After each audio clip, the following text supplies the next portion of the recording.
Messieurs, dames, bonjour. Bienvenue dans cette nouvelle vidéo. Aujourd'hui, nous allons traiter du sujet Korra 2. Vous avez aimé la première édition? Tu l'as aimé? Alors pourquoi je vous présente ça comme si je vous présentais la météo? Je sais pas. Je sais pas les réponses à toutes vos questions. Mais Korra, les a. Aujourd'hui, notre épisode sur Korra va traiter du comportement animal, messieurs, dames. Donc, je crois que ton comportement est en train de me dire « Lâche-moi, connard !» Eh, il pèse un peu, là, le petit, là. Petite piqûre de rappel pour les personnes qui ne s'en souviennent plus, qu'est-ce que c'est Korra? Korra, c'est évidemment un réseau social de questions-réponses. C'est-à-dire qu'il y a des gens qui se posent des questions du genre « Pourquoi mes crottes de nez sont salées ?» Et des personnes qui répondent évidemment « Mais parce que tu es dégueulasse, Paul. Tu es sale. » Bon, c'est peut-être pas la meilleure illustration, mais vous avez compris l'idée. Bref, sur ce, je propose qu'on démarre instantanément. C'est maintenant. Let's go. J'ai kiffé le bruit de main, là. J'ai bien aimé.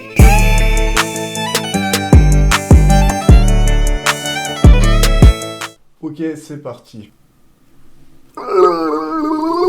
S'il y a des arachnophobes, je vous promets, je suis vraiment désolé. Je veux pas vous infliger ça. Mais la question mérite d'être traitée. J'aime pas les araignées, voilà. Après, si vous suivez mes vidéos, vous l'avez suivi, hein, dans la vidéo des phobies, où je parle de mes phobies, tout simplement.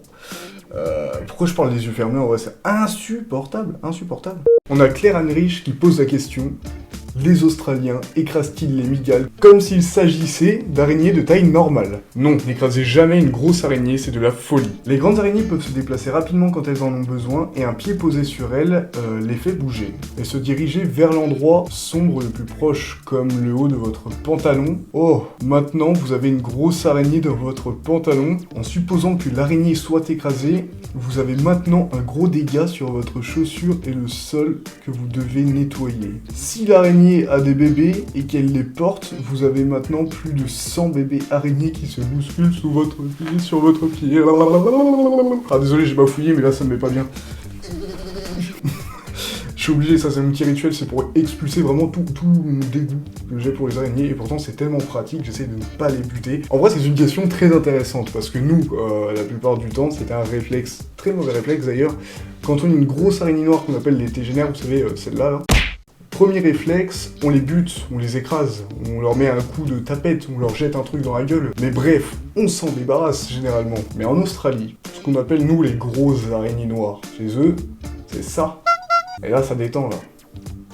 Là, ça calme. Ah, j'avais pas vu, il y avait une suite. Les Australiens ont tendance à faire l'une des deux choses suivantes. Pour les araignées inoffensives comme les Sparassaidae, prenez un récipient, couvrez l'araignée, puis relâchez-la dehors. Pour les araignées dangereuses comme les veuves noires à dos rouges et les tarentules, il faut prendre un spray pour insectes, se tenir en retrait et pulvériser sur les araignées en folie. Utilisez un récipient en plastique pour les... Putain, je sais plus lire. Je vous jure que je suis allé à l'école, hein. Utilisez un récipient en plastique pour les mettre dehors, mais ne les écrasez jamais. Pour conclure avec ça, moi c'est clair et net, je vous le dis, officiellement, officieusement, tout ce que vous voulez. Déjà, je ne pense pas aller dans un de ces pays à cause de ça. C'est mort, c'est hors de question, je peux pas.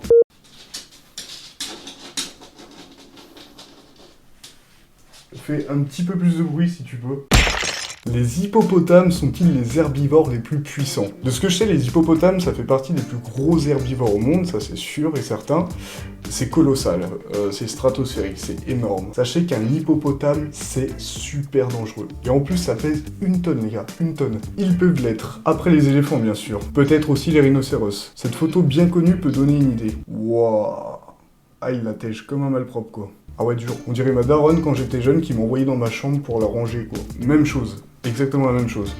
C'est vraiment pas grand chose, mais l'image est impressionnante. T'as deux colosses qui s'affrontent, et il faut voir comment l'éléphant attège l'hippopotame. Donc il y a la question, si Dumbo et Gloria de Madagascar se battaient, vous savez qui gagne. Je suis vraiment en train de fantasmer sur un combat entre deux personnages de dessin animé. Bref, suite. Mon chien pleure la nuit, dois-je l'ignorer? Déjà, rien que l'image avec le beagle, ou le beagle, je sais pas comment ça se dit, litigieux.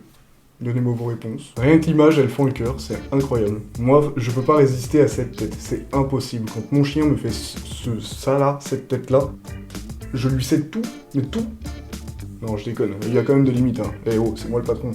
Si vous remarquez que votre chien pleure la nuit sans raison apparente, il se peut qu'il y ait quelque chose qui ne va pas et qui nécessite votre attention. Les chiens ont besoin de beaucoup de stimulation et ils ont aussi besoin de beaucoup plus d'exercice. Si vous n'exercez pas votre chien au moins 30 minutes par jour, il est probable qu'il s'ennuie à cause de sa routine. Lorsque votre chien s'ennuie et que tout le monde dans la maison s'est endormi la nuit, cela pourrait l'amener à pleurnicher la nuit sans raison. Elle cherche probablement l'attention ou quelqu'un pour jouer avec elle, ou elle peut vouloir être laissée dans la cour pour courir partout, peu importe l'heure. Mon chien, il y a des moments, quand je suis tout seul chez moi, ça peut être minuit, 1h, je le laisse sortir, il est taré. Il y a toujours d'autres raisons potentielles pour lesquelles votre chien pourrait pleurer pendant la nuit. Il se peut qu'il y ait un problème médical dont vous n'êtes pas au courant, ou que vous ayez besoin d'une aide supplémentaire pour résoudre les problèmes de comportement. Si votre chien est un adulte et qu'il vient de commencer à pleurnicher beaucoup plus qu'avant, assurez-vous de planifier une visite chez le vétérinaire dans un proche avenir afin d'exclure d'éventuels problèmes de santé. Il y a une chance qu'elle souffre, alors prenez le temps de savoir avec certitude si c'est vrai ou non pour votre chien avant de passer à d'autres possibilités. Encore une fois, ce que j'ai dit dans ma dernière vidéo, quand vous prenez un chien ou un animal, peu importe, mais surtout les chiens qui ont besoin de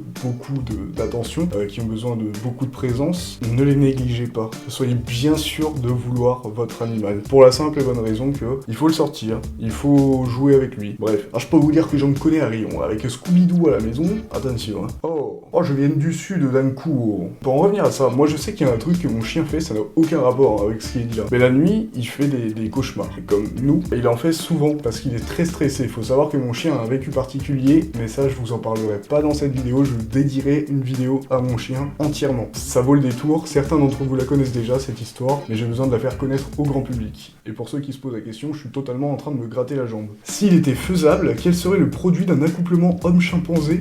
Mais déjà, mais qui a ces idées, quoi? C'est une bonne question, mais qui a ces idées? Il y a autant de différences entre l'ADN d'un humain et d'un chimpanzé qu'entre l'ADN d'un zèbre. L'ADN, c'est de mieux en mieux les gars. Qu'entre l'ADN d'un zèbre et d'un cheval. Or, il existe des zébrules, produits de l'accouplement d'un zèbre et d'une jument. La naissance d'un homme chimpanzé est donc théoriquement possible. En pratique, en 1897, une gitane de 16 ans qui vivait seule avec son singe a accouché d'un enfant ressemblant à ceci. Oh, mais c'est terrifiant! Qu'est-ce que c'est que ce truc? On dirait un peu une grenouille déjà pour commencer. Cet enfant est mort quelques heures après sa naissance. Le terme anglophone qualifiant les chimères issues d'un homme et d'un chimpanzé est Humanzee. Pour cette dernière information, j'ai choisi cette question. Comment les chats arrivent-ils à se comporter comme des liquides? Ils ont un squelette très flexible qui leur permet de se faufiler dans des trous de la taille de leur tête. Cela leur permet de se tordre et de se courber dans de nombreuses positions pour remplir plus d'espace. Leur fourrure, qu'elle soit plus ou moins fournie, remplit également les espaces vides pour leur donner une apparence plus liquide. C'est incroyable, j'adore les chats. J'aime les animaux, putain. Je vis qu'avec des animaux, moi. Fuck les humains. Sur ce, voir des chats liquéfiés, ça me fait terminer en beauté cette vidéo. J'ai trouvé vachement cool ce Cora, on a appris peut-être un peu moins de choses par rapport à la première édition sur les silences, mais je trouve ça tout aussi important. Là c'était plus, on va dire, le comportement animal, on s'attendait à voir des trucs un peu drôles, enfin vraiment qui retracent des comportements habituels qu'on a avec nos animaux domestiques. N'hésitez pas à me dire si ce genre de contenu vous plaît aussi, n'hésitez pas à m'en faire part, n'hésitez pas à me suivre aussi sur Instagram, parce que je suis un giga forceur encore une fois. C'est ici que vous aurez le plus d'informations, c'est sur Instagram. Je suis également sur Twitter, où je suis quand même beaucoup moins actif, mais n'hésitez pas au cas où. Et le plus important, n'hésitez pas à vous abonner à cette chaîne YouTube si le contenu vous plaît. J'espère que vous appréciez mes vidéos. Moi j'apprécie toujours autant tourner des vidéos de ce genre, je trouve ça cool même de se diversifier un peu, j'essaye de faire des choses différentes en ce moment. Bref, sur ce, il est temps de vous laisser, je vous dis à bientôt, hasta la vista.